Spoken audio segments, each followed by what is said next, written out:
கொடுக்கலாம். ரெண்டாவது digital life certificate எப்படி கொடுக்கலாம் அப்படின்னு சொன்னா, ஜீவன் பிரமான் நீங்க ஸ்பர்ஸ் உள்ள போக வேண்டியதில்லை. உங்க மொபைல் மூலயமா நீங்க உங்க கண்ணை ஸ்கேன் பண்ணி லைஃப் சர்டிஃபிகேட் கொடுத்துக்கலாம்.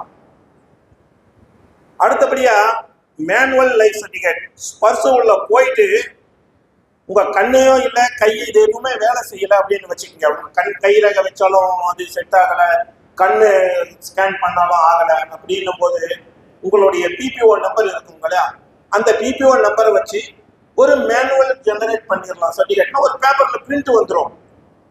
அந்த பேப்பர்ல என்ன இருக்கும்னா உங்களுடைய பேரு, நம்பர், உங்களுடைய ரேங்க்கு, அது போச்சுன்னா உங்களுடைய ஸ்பர்ஸ் பிபிஓ நம்பர், இது எல்லாம் பிரிண்ட் ஆகிட்டு வந்துடும். வந்ததுக்கு அப்புறம் நீங்க கிரீன் இங்க் சைன் பண்ற யாராவது கெசட்டட் ஆஃபீஸர், ஈவன் நம்ம school headmaster, college principal, doctors, இவங்க கிட்ட பச்சை இங்க்ல கையெழுத்து போடுறாங்க அத்தரைஸ்டு பர்சன், அவங்க கிட்ட போயிட்டு நீங்க உங்களுடைய Aadhaar card, pan card, voter ID, driving licence, ration card, இது மாதிரி ஒரு 7-8 ப்ரூஃப் கொடுத்துருக்காங்க.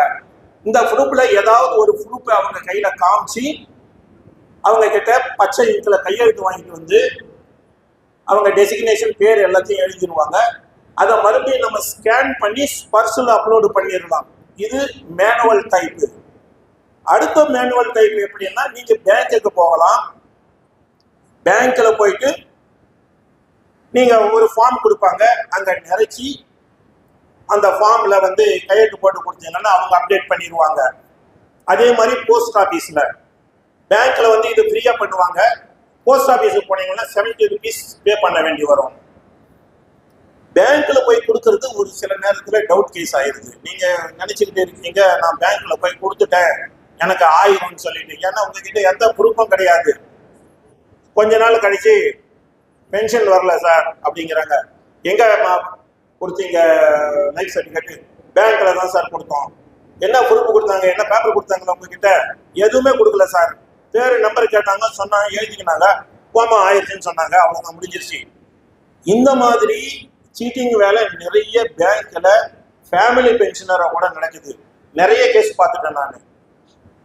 அதனால பெட்டர் நீங்க வந்து என்ன பண்ணலாம்னா, உங்க மொபைல்ல ஜீவன் பிரமான் மூலமா கொடுத்துருங்க. ஜீவன் பிரமான் மூலம் கொடுத்தீங்கன்னா அது என்ன பண்ணணும்னா, ஜீவன் பிரமான் ஒரு சைட்டு, அது வந்து உங்களுடைய கண்ரேகையை ஸ்கேன் பண்ணி ஆதார் சைட்டை கூட லிங்க் பண்ணி அது ரெண்டும் மேட்ச் ஆனதுக்கு அப்புறம் அது பிசிடியை அலகாபாத்துக்கு அனுப்பிடும்.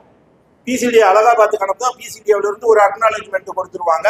நீங்க உங்க சைட்ல போயிட்டு உங்க லாகின் பண்ணி பார்த்தீங்கன்னா கீழே இருக்கும், your life certificate has been accepted by SPARSH PCD Allahabad அப்படின்னு இருந்தால் மட்டும்தான் ஓகே. சப்ஜெக்ட் டு அக்செப்ட் அப்படின்னு இருந்ததுனால் அது இன்னும் ஏற்றுக்கொள்ளப்படவில்லை, நிலுவையில் இருக்குதுன்னு அர்த்தம். அந்த நிலுவையில் இருக்குதுன்றதுன்னா ஒரு 4-5 டேஸுக்குள்ள அது அப்டேட் ஆகும். அது அப்டேட் ஆகலைன்னா உங்களுக்கு ஆகலை அப்படின்னு அர்த்தம். மறுபடியும் நீங்க லைஃப் சர்டிஃபிகேட் கொடுக்கறதுக்கு தயாராயிடுங்க. அடுத்து லைஃப் சர்டிஃபிகேட் கொடுக்கறதுக்கு நான் லாஸ்ட் இயர் காஞ்சிபுரத்துல வந்து மேக்சிமம் எங்க சங்கத்தில் இருக்கிறவங்களுக்குலாம், எங்க சங்கத்தில் ஒரு 300-350 பேர் இருக்காங்க. குறைஞ்சது ஒரு 200 பேருக்கு நான் வந்து லைஃப் சர்டிஃபிகேட் எங்க சங்கத்துக்கே வர வச்சு ஃப்ரீயா எடுத்துருவோம். நாங்க என் போன்ல இருந்தோ எங்க சண்முகம் சார் போன்ல இருந்து எடுத்துருவோம். எங்க சங்கத்துல இருந்த கைரேகை வைக்கிற டிவைஸ் வைக்கல, ஃபிங்கர் பிரிண்டர் ஸ்கேனர் வைக்கல, இருந்தாலும் மொபைல்லே எடுத்துருவோம். எடுத்தாலும் அப்படி கண்ணை ஸ்கேன் பண்ணி எடுக்கிறவங்க அடுத்து 4வது நாள் 5வது நாள் அவசியம் யார் உங்களுக்கு லைஃப் சர்டிஃபிகேட் எடுத்தாங்களோ அவங்களுக்கு ஃபோன் பண்ணி கேளுங்க, சார் என்னது அக்செப்ட் ஆயிடுச்சா இல்லையான்னு சொல்லிட்டு.